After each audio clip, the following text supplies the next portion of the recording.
everybody. A quick programming note as we get started tonight. As some of you may know, college is back in session in the United States of America, and Triple H's oldest daughter is off to college, and he has gone home to be a part of that amazing life moment. So congratulations, of course, to the whole Levesque family. Yeah.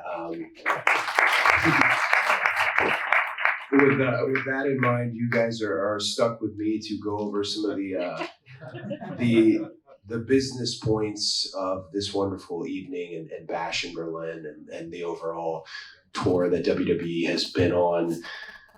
Bash in Berlin, I love saying this, is the highest grossing arena event in WWE history. That's the third time this year we've been able to say that. We set a new arena gate record with Backlash in France, Clash of the Castle in Scotland. Also tonight was our 55th sellout in 2024. And there were 13,149 incredible fans in attendance this evening. I have been on this entire tour, whether it was Rotterdam, Oberhausen, Brussels, Stuttgart, Frankfurt, of course, Berlin. Everything they tell you, growing up in the industry about pro wrestling and German fans and what that's like, and the mythos and the history. And you hear about Bret Hart coming over here and just the hysteria about what we do. It's really fun to see that perception and reality are all the same. Incredible fans. And it was just an honor to compete and perform for them each and every night. I'd like to quickly, as we're covering some of the business elements of this, Davari and Chris Abyss, producers for that live event tour, really did a wonderful job. I don't think they often get the credit they do for keeping a bunch of rowdy wrestlers on the page and getting us from town to town and being able to do this the way we do. Also, Byron, MC for the entire event, and did an incredible job. Thank you, Byron. And we're headed back to the U.S. We're looking forward to big debuts back in the United States. Of course, SmackDown to USA on September 13th, NXT to the CW on October 1st, and then Monday Night Raw is heading to Netflix on January 6th. With that stated, let's open it up for questions. If you have a question for the Undisputed WWE Champion, raise your hand, state your name and the media outlet you are affiliated with, and we'll start off right here in the first row. Hi, I'm Marlene from Promflash. Now that you won your match against Kevin, what do you think where you stand with you and your friendship, where are you standing? Oh, that's a great question. I think a lot of people who watch a good chunk of pro wrestling probably could have called, Kevin's turning on Cody. That's as obvious as it gets. And it speaks to the strength of our relationship. Kevin and I's relationship. Last night's promo on SmackDown dove into it a little further. It's incredibly deep, incredibly complex. I've never told him this before, but I often feel like I'm chasing behind him because, again, when he showed up on the scene, he's picking fights with John Cena and the top stars. I was still painting my face and just so far behind the eight ball. And that feels good as a competitor, a performer, where you can be in the ring and let them know and show them, even your friends. But it was a really touching moment to be able to share that with him. I think I've only ever walked to the back with my arms like this with somebody. I think the only two people I did it with besides Kevin was Seth Rollins at WrestleMania, and then my brother Dustin way back when I was at AEW. So that was special to have those three guys all share that type of moment with him. Next question, we'll head to the second row. Jamal Niles here for Seconds Out. Now, Cody, obviously being world champion comes with a massive target on your back, and it's kind of shown that you've got to be wary even of your closest friends with you questioning Kevin Owens' loyalty. I think a lot of people were questioning Randy Orton earlier in the summer as well with the way he was eyeing up the WWE title. Do you feel that he could potentially be eyeing you up in the future, and are you wary of him given his past?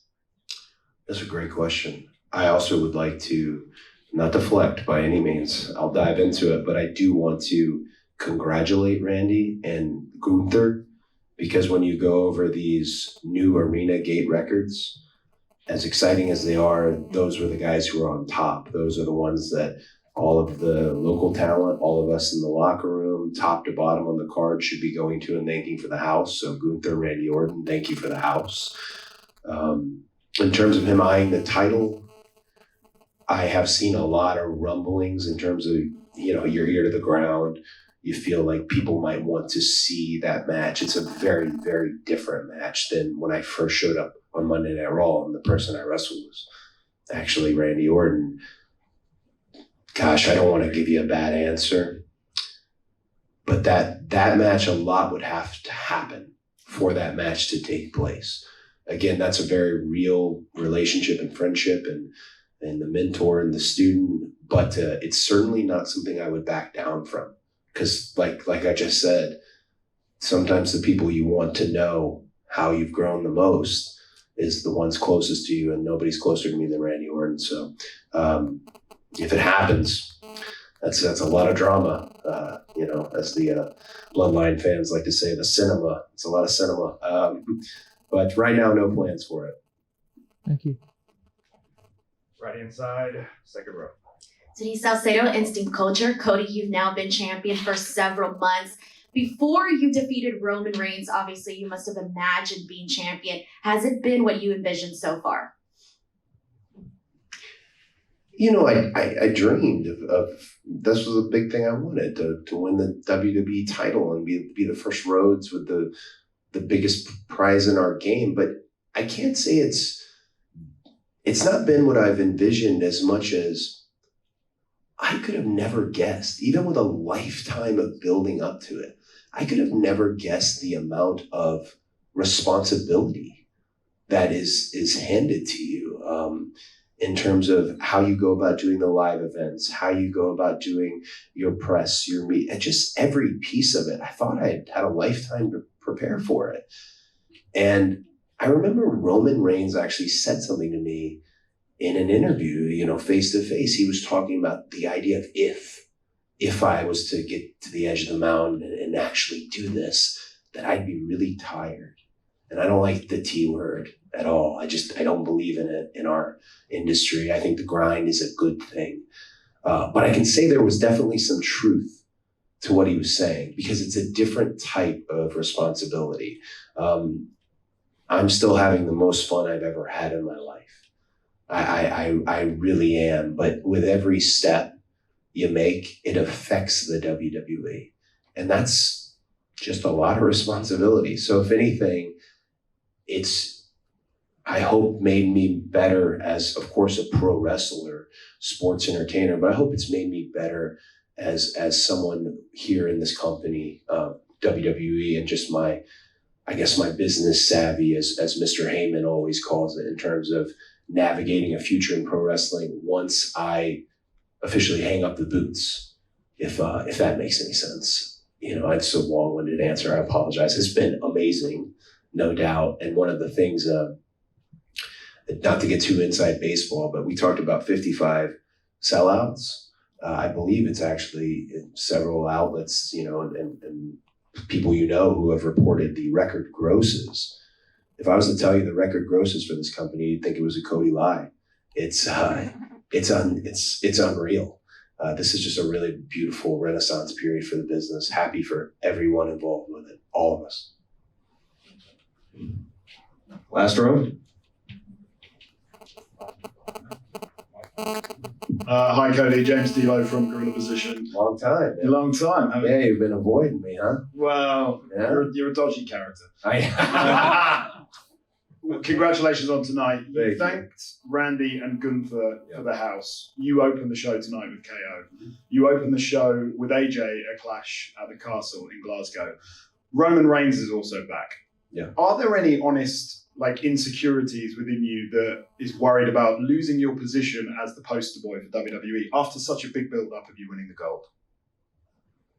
Well, I think if I'm speaking honestly, they're not insecurities and they're not concerns, but I'd be naive to not acknowledge no pun intended, the challenge. I love this. And maybe in just going off my last answer, one of the things, I had a lifetime of experience to get ready for this. That's the biggest challenge in front of me in terms of what's the new task for me. Again, the idea of being the poster boy at all. My gosh, that's an amazing feeling. That's special. It will end at some point, but I will certainly put up every bit of a fight. And it's not just the OTC. It's not just Roman Reigns. This is John Cena's farewell run. I am up there in very rare air with special characters, people like CM Punk. If anything, how you phrased it, another way I would put it, it's a great problem to have for WWE. And I think both, strictly speaking, the man you mentioned and myself, we like that. We have pitted ourselves against each other, not just at WrestleMania in the main event, but in every aspect behind the scenes too, and not in a dishonest way, in an honest way. Better man's gonna win. And that's, again, a good problem to have. One last question. All right, one last question. We'll head to third row over here. Where? Andre from Route Music. I just wanted to ask about Bret Hart. You just mentioned him. You said that, or there was a video package last week about that Bret Hart always said that Germany is a very special place for him and the German fans as well. And I wanted to ask if you maybe know if there were any plans to bring back Bret Hart for just this event tonight, and also what was different for you here in Germany tonight comparing to France and Puerto Rico, for example. Well, I don't know if there was any plans. Again, something above my pay grade in terms of the hitman himself. But one of the things I'll say, you're spot on with how particularly popular he was in Germany.